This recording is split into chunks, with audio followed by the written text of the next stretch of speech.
রাক্ষসী রানা প্লাজায় আমার জীবনটা আজকে 11টা বছর পঙ্গু করে দিয়েছে। আমার স্বামী নাই। বাবাহারা 2 বছরের দুধের শিশুকে নিয়ে একটু ভালো থাকার আশায় বরিশাল থেকে রাজধানীতে পাড়ি জমিয়েছিলেন বিধবা শিলা বেগম। খেয়ে পড়ে বেঁচে থাকার জন্য নিয়েছিলেন সাভারের রানা প্লাজার একটি গার্মেন্টসের চাকুরি। 2013 সালের রানা প্লাজা ট্র্যাজেডিতে সে স্বপ্নে পড়ে গুড়ে বালি। আহত হন শিলা বেগম।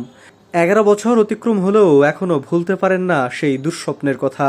আমারও একদিন স্বপ্ন ছিল মানুষের মতো মানুষ করবো আমার সন্তানের।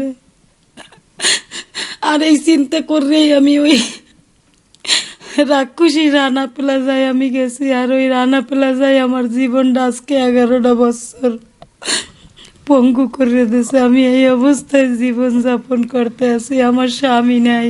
আমার এই অসুস্থ শরীরে আমার অনেক কষ্ট হয়। এই খেসার মধ্যে আমি আর থাকতে পারতে আছি না। আমি চাই সুস্থ এই খেসার মধ্যে দিয়ে বাইরেতে। আমার এই দেহটার মধ্যে 8টা টিউমার, কিন্তু এই এর যে কত যন্ত্রণা একমাত্র আমি জানি। রানা প্লাজা দুর্ঘটনায় আহত আরেক পোশাক শ্রমিক নীলুফা বেগম দুর্ঘটনায় মারাত্মকভাবে আহত হন। চিকিৎসার ভার বহন করতে করতে এখন ধার দেনায় জর্জরিত, নুন আনতে পান্তা ফুরানো নীলুফার। তার বেঁচে থাকাটাই যেন এক অভিশাপ বলে মনে করেন এই নারী। সারা বছর আমাকে দেয় একটা দিন দেয়, মানে একটা বছর আমরা কি খাই কি পড়ি না পড়ি, আমাদের একটা কিন্তু পঙ্গু জীবন যাপন করতেছি আমরা। অনেক বেড়ে যায়, নয়তো বা ভুবন তলা পড়ছে, তার জন্য কিছু না কিছু ক্ষতি হয়েছে। না কেউ দেখাবে কেউ দেখাবে না, কেউ বুকের সমস্যা, কেউ মাথায় সমস্যা, কেউ পায়ের সমস্যা, কেউ হাত নাই, কেউ পাও নাই, কিন্তু আজ পর্যন্ত কেউ খুঁজকো না। ওই যে বছরে 24 এপ্রিল আসে, তার 2-4 দিন আগে বই কুমড়ো রাখি দেয়। 2-4 জন 10 মিডিয়ারা আসে, কিছু কিছু মিডিয়ারা খোঁজ খবর নেয়।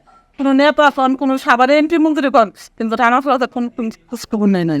দশক পার হয়ে গেলেও এখন আহত শ্রমিকরা সেইভাবে ক্ষতিপূরণ পাননি।